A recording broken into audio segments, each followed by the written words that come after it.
Bismillahirrahmanirrahim. Assalamualaikum warahmatullahi wabarakatuh.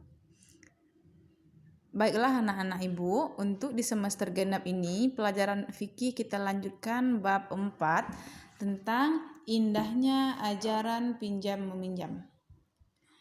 Setelah ibu menjelaskan ini, diharapkan anak-anak ibu bisa memahami pengertian pinjam meminjam, dasar pelaksanaan pinjam meminjam, hukum pinjam meminjam, dan rukun pinjam meminjam.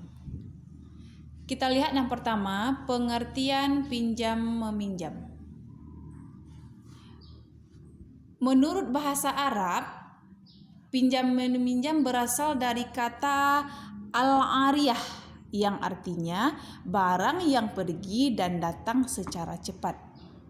Sedangkan menurut istilah fikih, pinjam meminjam adalah akad untuk memberikan manfaat dari benda milik seseorang kepada orang lain tanpa mengharapkan imbalan dari orang yang meminjam tersebut. Jadi kalau kita meminjamkan barang, kita memberikan manfaat dari barang yang kita miliki kepada orang lain, tetapi tidak boleh mengharapkan imbalannya. Itu yang dinamakan dengan pinjam meminjam. Yang kedua, dasar hukum pelaksanaan pinjam meminjam, yaitu surat Al-Maidah ayat 2. Bismillahirrahmanirrahim. Wa ta'awanu 'alal birri wat taqwa.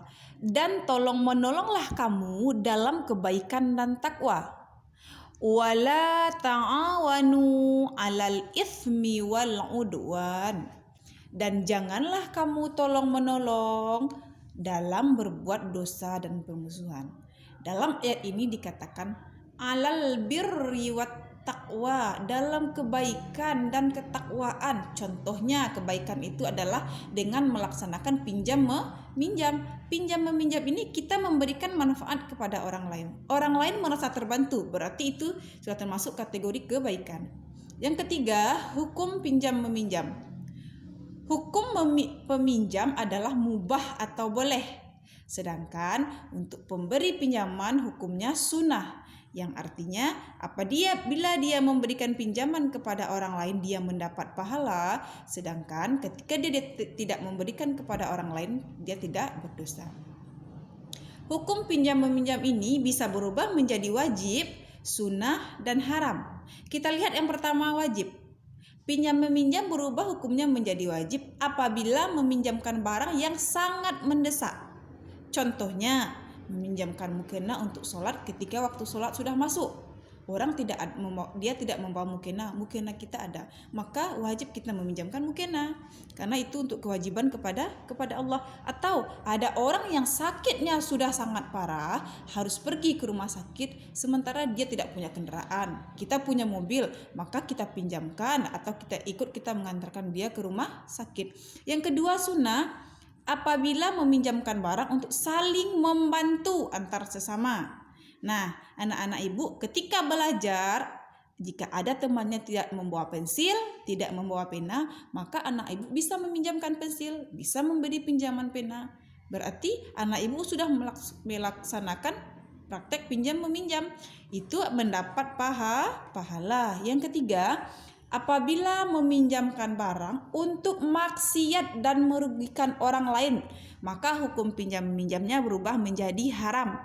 Contoh, meminjamkan pisau untuk membunuh orang lain, atau meminjamkan alat-alat untuk membongkar rumah orang lain ketika melakukan pencurian, itu hukum pinjam meminjamnya adalah haram.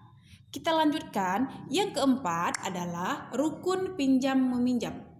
Rukun pinjam meminjam ini ada 4. Yang pertama, musta'ir, yaitu orang yang meminjamkan. Yang kedua, mu'ir, orang yang meminjam. Yang ketiga, musta'ar atau barang yang dipinjamkan. Yang keempat, ijab qabul, yaitu kesepakatan antara musta'ir dengan mu'ir. Jadi musta'ir ini orang yang meminjamkan atau orang yang punya barang. Kalau mu'ir ini orang yang meminjam. Jadi si musta'ir ini meminjamkan kepada mu'ir. Apa yang dipinjamkannya? Musta'ar, yaitu barang. Baiklah anak-anak ibu, mudah-mudahan anak ibu bisa memahami apa yang ibu jelaskan.